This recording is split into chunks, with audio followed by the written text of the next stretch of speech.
This podcast is brought to you by Most Valuable Podcasts, leading the league in podcasting entertainment. What's up, Real MVPs, Ricky Widmer here, along with the one, the only, Brandon Swanson. Hey. And we are here for another edition of the Primetime Podcast, right here on Most Valuable Podcast. And Brandon, this is where we talk, I know, I should really be talking to them. Your one-stop shop for everything in college football and college basketball. And this will be the first day, or the first week, following back-to-back big boards, that we are not doing a big board today, Brandon. So I surprised you today. We're not. Originally, it was supposed to be NBA big board, NFL big board, and then back to the NBA big board, and then we're just going to alternate those all through the year. But I decided it's not a good business model, and we should probably talk about other things that are going on in college football. Yeah, I would have walked. Brandon's like, I already did that 2 weeks ago, Ricky. I don't have to do that again. I'm not switching off week after week after week after week on big boards. But if you want to check out those big boards, you can. They're on the channel, on podcast services around the world, and on YouTube, and on the Fast Break. We put out our first mock draft for the NBA, so there's a ton of draft content. We're even talking about draft today. Before I get into what we're going to talk about, quick housekeeping here at the beginning. Make sure to check out patreon.com/mostvaluablepodcast to help support the channel. $10, you can join a podcast here on Most Valuable Podcast. Number 2, you can support us by getting yourself an MVP t-shirt that is down below in the description, or at mostvaluablepodcast.com, where you can catch MVP each and every day. And then last but not least, please go on to Apple Podcasts and iTunes, and like the great host I am, did not check if we got a new review heading into this week, so I will do it now live on the podcast as I always do. And nope, it is still Tutu Boyvier, who is our latest review. He gave us the 5-star rating, so thank you again to Tutu Boyvier. And also, I think Dan H. was the one before that, ND fan. Thank you guys for the reviews. If you want to go give us a rate and review, that would be great and would really help us out today. Brandon, we're finally, after how many weeks it's been announced, we're finally going to look at the college football playoff after we looked at 2 straight big boards the past 2 weeks. Then we're going to take a look at Urban Meyer and his retirement. I know you did a nice piece on That's What I Think with Brandon Swanson about the Michigan side, and kind of referenced the Urban Meyer retirement in there, but we're going to look at Ohio State, what it means for OSU, what does it mean for the Big Ten, and then we're going to wrap everything up taking a look at Kyler Murray. He's a guy where Dave even said this weekend, could he Bo Jackson it and play baseball and football at the same time? Also, there's news from Adam Schefter that even if he goes to baseball, NFL teams will still draft him in the NFL draft. But let's start it off with the college football playoff. We have not talked about it yet on the Primetime Podcast. We've got 2 big games. We've got ND Clemson. We've got Oklahoma, Alabama, the 4 teams that are going to make up this playoff.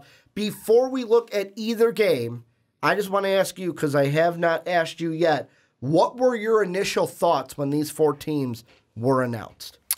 Well, initial thoughts were Alabama, obviously, Clemson, obviously, Notre Dame, obviously, and Oklahoma. You got lucky. I think those are my thoughts, because if you look at it, there could have been a very, and there was a good case made for why the Georgia Bulldogs could be back in there again. I would have put them in. It made sense. I think that there were plenty of people who would try and make the case that Ohio State could have been in as well, but I think that the case was stronger for the Georgia Bulldogs over the Oklahoma Sooners, just because of the season that Georgia had, the way that they had played so toughly against Alabama, and that was their one loss in the that was their second loss, but in the SEC championship game. I think that there could have been a really good case made there because of possibly some better teams that they had played, but this is what we're getting, and I'm completely fine with it. I just think that Georgia, obviously deserved a chance there, but there, as people will say, well, so many teams, UCF deserved a chance. Well, right? I mean, that's what they say. I'll be honest, with the UCF thing, the thing I was most upset about is not them getting in. What I hated was before conference championship week, the balls on the committee to go, hey, we're going to put this team that's all playing. Oh, and right before UCF, we're going to put Michigan. So that if it does, that was basically the committee saying, if all hell breaks loose and Texas wins and OSU loses and this team loses, there is no way that UCF is getting in. I saw that and I was like, that pissed me off heading into it. Then for me, Oklahoma, and Oklahoma fans are going to hate me right here, I would not have, they would have been the third team that I would have selected for that fourth spot. I would have put Georgia or Ohio State in over them. And the reason being, I know that a lot of people are going to have it. I had this mini argument with Sean where, but Ricky, their only loss was to Texas and it was close. And then they avenged that loss this past week. Yeah, but two things. First off, Georgia has played, and this is an SEC argument here, so I get how people are going to be like, yeah, obviously the SEC is tougher, but Georgia's 2 losses against a really good LSU team. I know they lost their last game in how many overtimes, Brandon? It took them 7 overtimes to lose a game against Texas A&M. So, I mean, it takes a lot for these teams. On the road. And they lose to a good LSU team in Death Valley. Then they lead against Alabama, probably the toughest opponent that Alabama has played all year. Give them a run, however, still lose. I look at that and go, they lost 2 games, but they were way tougher opponents than what Oklahoma was going up against. And then the whole Ohio State argument, I know people are going to say, Ricky, but they lost to Purdue, and Purdue blew them out. All right. How many other teams in the playoffs in years past have had a bad game early on and have made up for it late? You don't think that blowing out the number 4 team in the country, yeah, I know it was at home, but blowing out the number 4 team in the country can make up for being blown out by Purdue? If you're going to use the same argument of Oklahoma getting the revenge, if you're going to use the argument of, hey, Oklahoma got their revenge over their only loss, I think Buckeye fans can sit there and go, we blew out Michigan, who is the number 4 team in the country. That pushes the Purdue loss off the table because it basically says, hey, I know we got blown out in that game, but you gave us a top 4 team, a playoff team technically, and we blew them out of the water. That's why I would have put Georgia or Michigan above them, and Oklahoma, I agree with you, they got lucky, but we'll look at that game first. They get Alabama. They get the toughest opponent, to me, the toughest opponent of the 4. What are your thoughts going into Alabama, Oklahoma? Well, my very first thought is Tua needs to be at his best. And I don't know if we're going to see a 100% healthy Tua Tagovailoa. Mm-hmm. I don't know if he's going to be 100%, but he's going to play, obviously. But it also is, I will say, it is comforting to know that Jalen Hurts is behind him and capable to be able to get the job done. And it's just so crazy. Comes into the last game. Oh, I'm here, 53-yard touchdown. Well, it's just so crazy how last season it was Tua coming in to relieve Jalen and doing an outstanding job to win the national title game. And then Jalen coming in to replace Tua, who got hurt, different situation. But Tua wasn't even having his best game, of course, but he gets hurt. Jalen comes in, and he is able to take Alabama to a victory in the SEC championship game. But this game is going to be about, there's 2 great offenses. We know that. We have seen these offenses. Alabama, outside of that Georgia win in the SEC championship game, beat every team by at least 22 points. It was not close. Mm-hmm. Oklahoma, they put up tons of points. Kyler Murray, 40 touchdown passes on the season. Tua, 37. These are 2 defenses that are high-flying and do well every single week. It's not about the...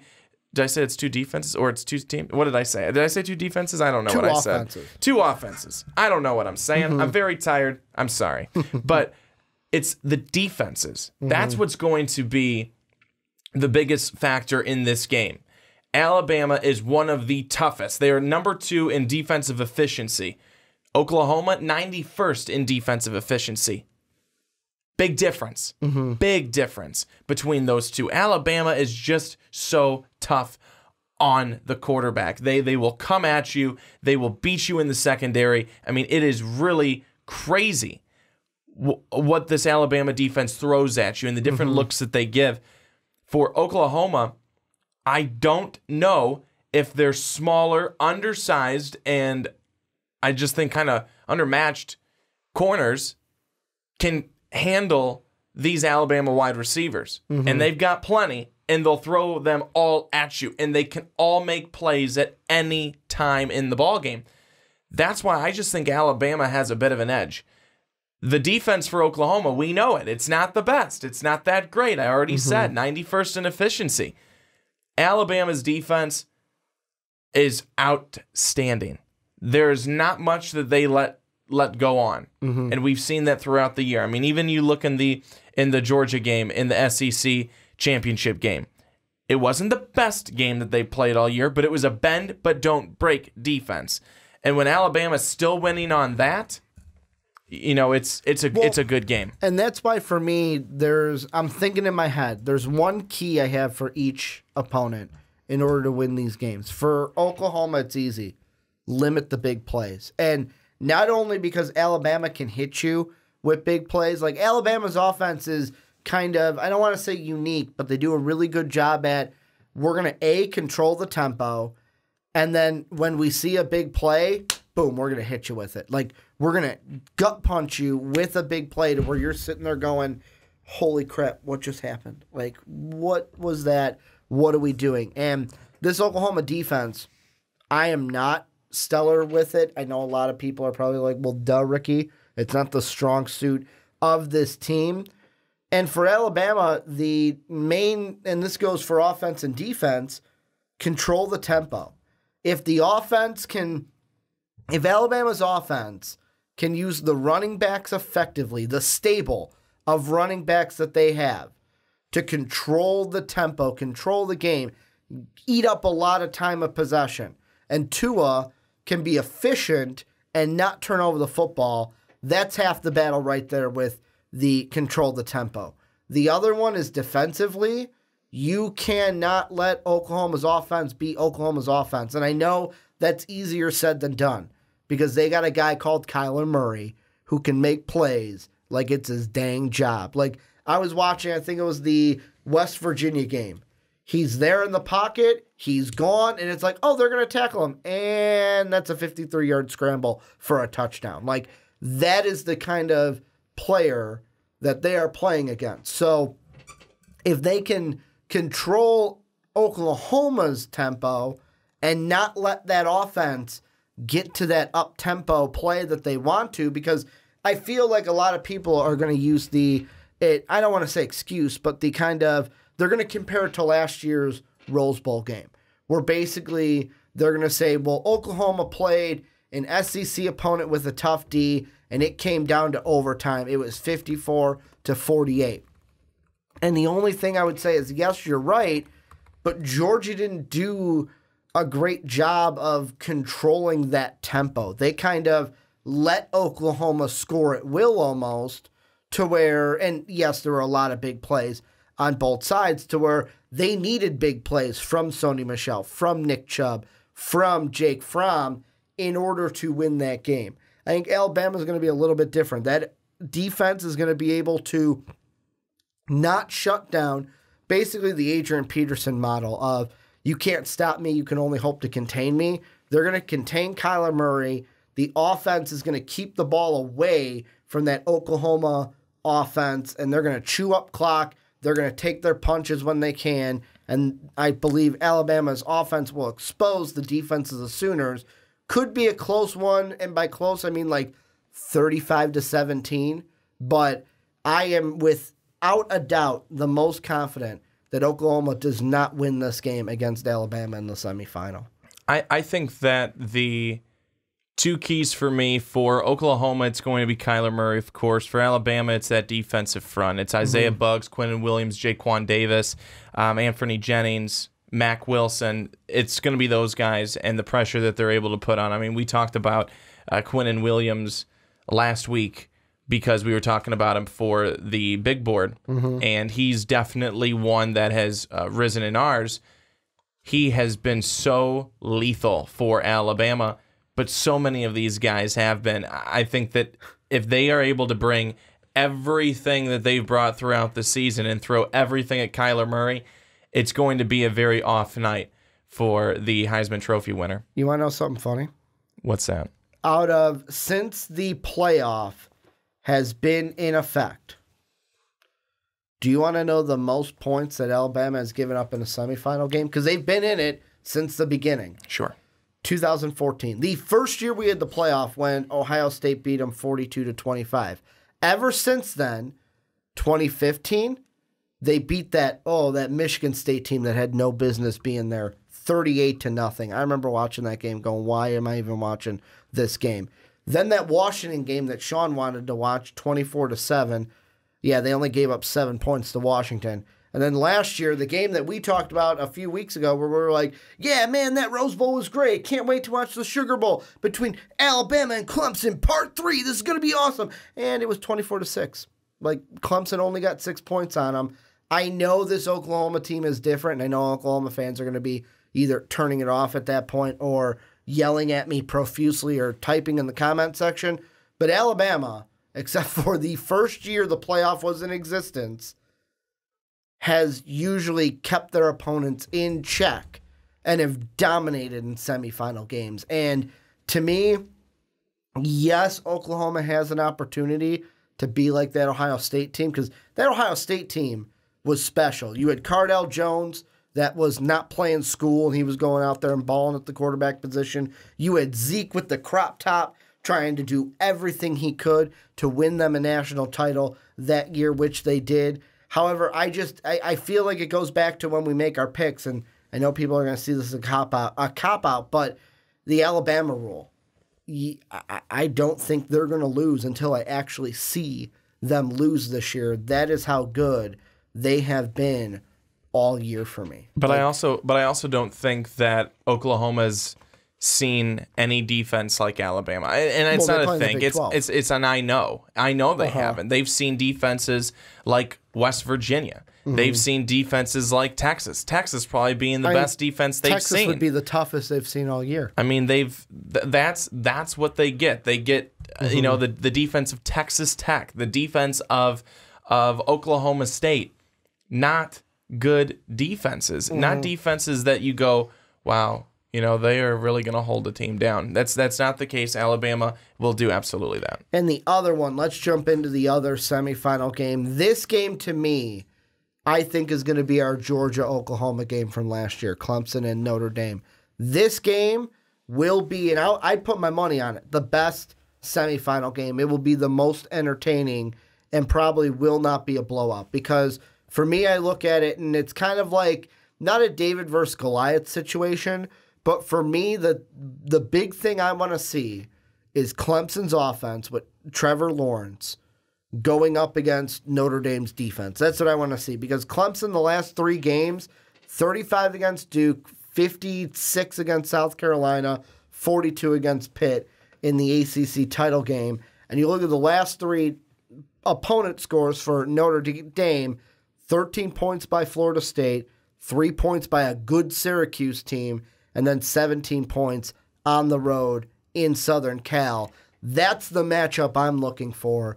Fighting Irish D, Tiger offense, have those two clash. Whoever wins that battle is going to win this football game. Well, in all honesty, I think there's a bit of a mirror image of the two. It's like they're playing themselves. Because Clemson's got a good defense, too. You look at it where Notre Dame, good quarterback in Ian Book, really good quarterback in Ian Book. He's really come along. Still has his mistakes here and there, but strong quarterback. Great running back for Notre Dame and Dexter Williams. 900, I was trying to look at his yards, 941 yards. Missed the first 4 games of the season, and that's still what he was able to rack up. And 12 tutties. Then you look at the defense for Notre Dame. Great front line, they've got some cornerbacks who can definitely go up and be matched up with any wide receiver you put out there. Mm-hmm. Then you look at Clemson. Good quarterback, Trevor Lawrence. Good running back in ETN. Good defensive front. They are each other. I mean, it's like they're looking in the mirror when they're playing each other. And I know maybe to a lesser extent. And they've got the ultimate veteran on their team who has been there for how many playoff games and national championships in Hunter Renfrow. The ultimate college veteran on their team. I look at this and I think that you said that this is going to be our Georgia-Oklahoma game from last year. I think that you could be right because there are so many similarities in both of these teams. Now, are they exactly similar? No, they are not. But there's so many things that you can pinpoint where both defenses are going to be tough. Both quarterbacks are going to have to get a little crafty and maybe not be as comfortable as what they usually like to be and be willing to move a little bit more. Book going to have to roll out, maybe use his legs. Lawrence may have to do the same type of thing. How are they going to be throwing on the run? How accurate will they be there as they're flush from the pocket? Running backs, is the running game going to be strong, or is that defensive front on both sides going to really stuff that ground game?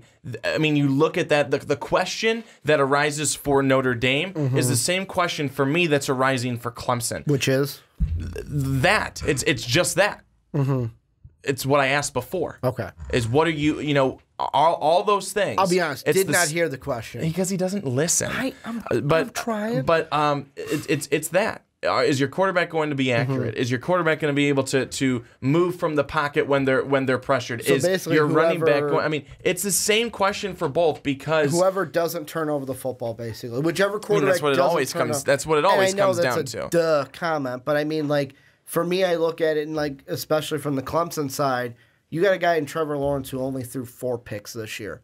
Very, very good at not turning over the football. If that becomes a problem, like, and that's even a question I would have on top of yours is, can Notre Dame force him? Because that's the thing I love about football. Both levels, NFL, college, it's a one game. You get one game to get the better of your opponent. If you screw up, you're done, dead in the water. And the thing is, and you would probably maybe say, well, yeah, they can, but will the Fighting Irish defense be able to force Lawrence into turnovers, something that he hasn't done all year? You know what? I think they could, because look back to the Syracuse game. I know that that's a game where he got knocked out, but even look before that. He was struggling. He was not playing well. And again, I know people will say, well, that was still early on. He wasn't as... You're talking Clemson, Syracuse, not Notre Dame, Syracuse. Exactly. Okay. Exactly. Just want to double check. Because when I said Trevor Lawrence, he plays for Clemson. That's what I would look to, because that game was a game, again, that Syracuse could have definitely won. And I'll mention that, yes, Lawrence was still fairly new to the starting role. Yes,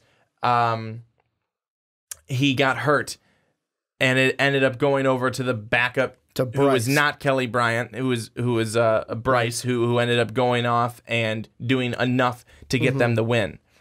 But he struggled. He was not getting anything going. That offense was not moving. So what did they end up doing? They ended up just trying to go to the ground game as much as they possibly could. And that's what they ended up using to be the winning factor against Syracuse, because they wore down the Syracuse defense so much. Travis Etienne wore down the Syracuse defense to a point where in the fourth quarter, 10-yard run, 7-yard run, 12-yard run, 14-yard run. It was just chunk gains against Syracuse's defense. So Notre Dame, if they can definitely slow down Trevor Lawrence, they can certainly get him into a position where he turns over the football. That is something that they can do. Yes, it's been done before. And also, Ian Book needs to be careful with the football. He's also had some games where he hasn't been the most careful with the football. Look back to the Pitt game. He did not play all that well in that game against Pitt. It was a game where he did have some turnovers, and he was not very careful with the football. Both of these quarterbacks, both of these young starter quarterbacks, need to definitely be conscious of what they're doing with the football, where they're going with the football, and making good, solid throws. If they do not, it will be turnover city. These defenses, they're not very forgiving. Yeah, and I mean, you say both defenses, like I mentioned at the beginning, where I'm like, Clemson's offense versus Notre Dame's defense. I look back to, I'm going to bring up a game as well, because the thing with that Syracuse game that you mentioned, the thing that I kind of want to say, and this might be an excuse, but I'm still going to throw it out anyways, is up until that game, we didn't really know who the starter was going to be, really. Like, that was the first time where it was like, all right, Kelly Bryant is out of the picture. He is leaving the team. He is going to transfer. It is Trevor Lawrence. Trevor Lawrence is officially the guy, and we don't have to care, because, like, even the game before, like, Kelly Bryant got in through 10 passes, but the game before, all through 10 passes, to where we still had that weight of, like, well, is Kelly Bryant going to take the job? Or are they going to give the keys officially to the young kid? And with Clemson's defense, I feel like that's one thing where I don't know who I want to pick in this game, because I like Notre Dame. I like their defense. They've impressed me this year. There have been many times this year where I'm like, this will be the game they lose. The Syracuse game was one of them, and they won every single one of them. But like with Clemson, and here's the last thing I want to throw in about this matchup, not only is Clemson and these players more familiar with being in a playoff game, what comes with it, because it's a lot different than a regular week-to-week. Plus the off time that you're getting from now until when you have to play, the constant, like, it's the only thing on your mind, and are you going to overthink it a little bit? Like, they know what to do. They know the drill. This is the third year that they've been in the playoff, and 2 of those years they were a national championship team. Is this going to come down to coaching? Is this going to come down to basically, yes, the teams are good, but Dabo Swinney, better coach than Brian Kelly, and Clemson gets the win? Like, is that going to be the storyline a little bit at the end of it? Because maybe that's just me putting my opinion into it. If I had to give an edge to either coach, I would give the edge to Dabo Swinney in this game. I would do the same thing. I feel like these are the types of games where Brian Kelly just gets outcoached. I mean, you look to 2012. I don't think that was the national championship game. Yes, I don't think that was necessarily Brian Kelly getting outcoached. I think that was just Alabama was very good, and Notre Dame was just not on the same talent level. Notre Dame is now much better with the talent that they have today than they were in 2012 against that Alabama team. Now, if Notre Dame were to win and beat Clemson and move on to play what could be an Alabama team, I think that you're still looking at Alabama being better talent-wise than Notre Dame, but I think the gap is closer. But these are the games where Brian Kelly needs to show that he is truly a good coach, that he truly has thought of everything, that he has brought it all to the table, and that he doesn't get outcoached. Because, again, I feel like these are the games where he easily finds a way to get outcoached. Do I have any examples off the top of my head? No, I do not. Well, but I feel like these are the games, these bigger games that whether it's a playoff game or not, or just a game that is crucial. These are the games where he just ends up getting outcoached. Here, let me give you a little bit of what's going on in my head. Is I feel like this, unless Notre Dame wins it all, I feel like this could be no matter any possibility besides them winning it all, lose for Brian Kelly.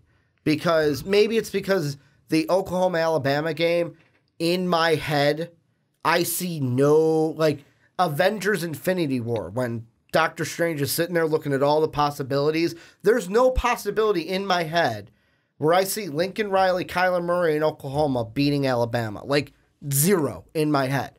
But I don't have the time stone, so that's just my head. Because of that, I feel it's a lose-lose unless he wins it all. Because if he loses to Dabo Swinney, everyone goes, oh, look, he can't win the big game, Brandon. Brian Kelly can't win the big game. Get rid of him. Then if he loses to Nick Saban, either one of two things happens.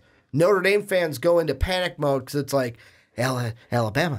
Last time we played Alabama, this is what happened. And they just go into panic mode. Or it goes, I know he beat Dabo Swinney, but he can't beat Nick Saban. He can't beat Nick Saban. We got to get somebody who can beat a coach like that.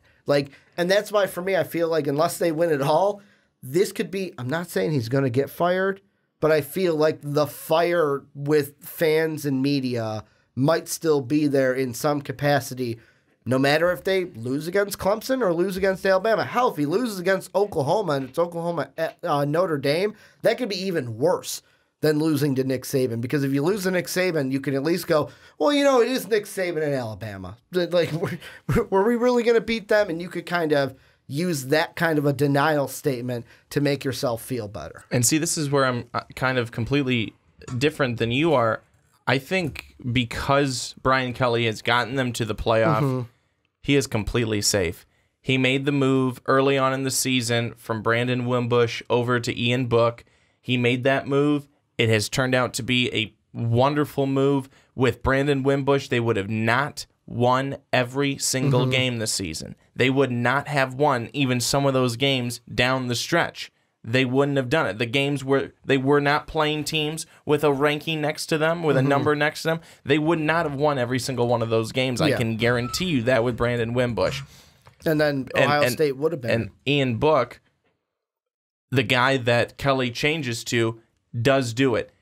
I mean, really showed that it was a great decision by Brian Kelly.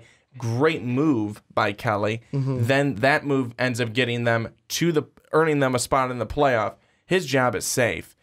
Even if he loses this first game against Clemson, his job's safe because Clemson, a team that's been in the last 4 years, they've won. I think that even a loss here, people are going to be disappointed. Notre Dame's going to feel like, well, what is it that we have to do to get over that hump, to get back to the national championship game and hopefully eventually win one? But I really don't think they'll be looking at the head coach. Brian Kelly, I mean, I've been a guy who's against Brian Kelly at a lot of turns. I have nothing bad to say about Brian Kelly to this season. And I'm not saying that if you lose this game, fire him. I'm just saying for the Brian Kelly haters, the non-supporters of Brian Kelly, if he loses, more so to Clemson, if he loses this game to Clemson, the biggest thing that eventually down the line, unless it changes, will have to be, when we get there, can he win? Because even in bowl games, and I know that most bowl games, besides semifinals and then BCS national championship games, don't really matter. But you look at it right now, this will be the 8th one that he's in. He is 4-3 in them, and that national championship game is an L on that record. That's just one thing that kind of floats on in my head. The last thing I want to ask you before we move on has nothing to do with these two teams. It is basically, and prediction-wise, we will wait and give our predictions when we make the bowl picks. I feel like it'll be kind of goofy to make predictions now and kind of spoil that when we're going to have picks videos coming out all through bowl season. Last question I want to ask you has to do with bowls in general, though. And I saw a video clip this weekend as I was starting the draft profile thumbnails for the draft profiles I'm going to do for the NFL this summer. Well, this spring, really. And one of the articles was I was looking up Justice Hill and if he's going to play in their bowl game. And they asked Gundy about it, about the history, the future of bowl games. I want to ask you really quick before we move on into Urban Meyer, what do you think the history of bowl games, the future of bowl games will be now that we are seeing it is just becoming common nature for Noah Fant, Justice Hill, all these underclassmen who are going to the draft, screw playing in this bowl game, I'm not getting hurt, I'm going to get my money. Will this eventually be something that is so prevalent that it will kill the bowl games not named a semifinal or national championship? Well, I can tell you my complete opinion of it, and it's been one that I've had for a long time. I think they're useless. I think so many of these bowls are useless. All they're trying to do is keep sponsors happy and and make some money for their team and for their conference. That's all they're doing. And I get it, but it's not exciting. Let me say that. It's not exciting. No one wants to go watch because the players don't see no that one money. wants to go watch the Purple Cactus Bowl. You know, sponsored by R&DL Motor Oil. You know, it's just dumb. I'll be honest with you, it's dumb. There's a Red Box Bowl this year. I know. I know. But the thing is Brandon that says that with so much excitement. there is no outside of the Michigan State, Oregon. the two semifinal games and maybe the New Year's Six Bowl. You know, that's it. I mean, even those, I think the only two games, the only two that matter are the two being played between the four teams that we're talking about. Those are the only ones that matter. The rest of them, personally, why? Why? To give some teams who couldn't make it another win to feel better? What's it going to do for them? Zero things. I mean, the New Year's Six I do like because we sometimes get those matchups between usually in the past it's been big Power Fives going up. Yes, but so what does it do? But what does it do? But what does it do for you? What does it do for them? Usually it's giving me a good matchup and what is to watch. But what does it do for them? It does nothing. For the players, it doesn't do anything. It does nothing for the players. It does nothing for the coaches because the next game that they're going to play is the next season with different players and different things happening. The only argument I can make for the players is for the ones who are not going to go to the NFL, it gives them one last college game to play. I guess you could say that. But it doesn't do anything in the sense of the game doesn't mean anything. If Oklahoma loses in a Rose Bowl game, it doesn't matter unless it's a semifinal game. And then they're also handing out bowls to teams that have won 5 games. Let me ask you this. And it's like, why does this team deserve a bowl? So you can get more sponsors in for more money? That's exactly it. I get it. But let me ask you this then. It's terrible. Because Gundy then went on to say this, and this is the last thing I'll ask you. He said that he does see it in his head that one day we will get a player who is a high enough pick and will say, yeah, I know my team's in the playoff. I ain't going to play. I like my draft stock. I ain't going to play. I ain't going to get hurt. Do you think that ever happens? Does a player ever skip out on the playoff games because they're going to be a high enough pick and don't want to get injured for their in their playoff games? No, I don't think so. Because I don't either. I don't think so. But I'll be honest with you, I was also surprised that Nick Bosa chose to just not even just he ain't here to play school, but just completely withdraw from school. Well, that's a Bosa thing to do. I didn't think I could just see the Bosas doing that. I didn't think that we'd see something like that either. But I guess when you're that good and you know that you're going to be a number one pick, 1 through 3 pick, let's say he falls to 2 spots, but. I guess you can, but even Leonard Fournette, I think, would have played if his team was in the national championship. He would have. Yeah, I mean, I just don't. Like a Christian McCaffrey wasn't. He ended up being higher than he was supposed to, but Christian McCaffrey would have played if Stanford was in the playoff. I can't see that. I can't see that because if you're a competitor, I know that some people will say, well, if you're a competitor, you just want to play anytime.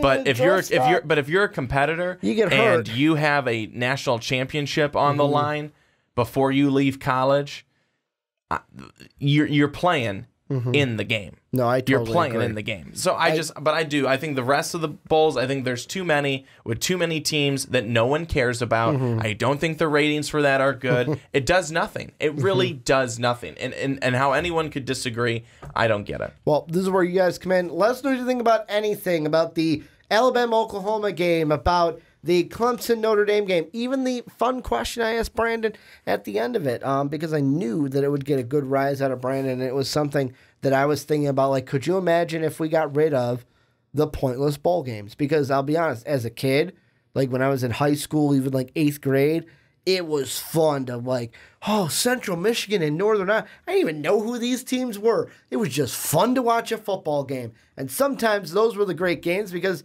they were playing like grade schoolers out there. And as a young kid, I loved it. But as I get older, things that once gave me fun don't give me fun anymore. And that is the just terrible thing about becoming an adult. But let us know what you guys think down below in that comment section.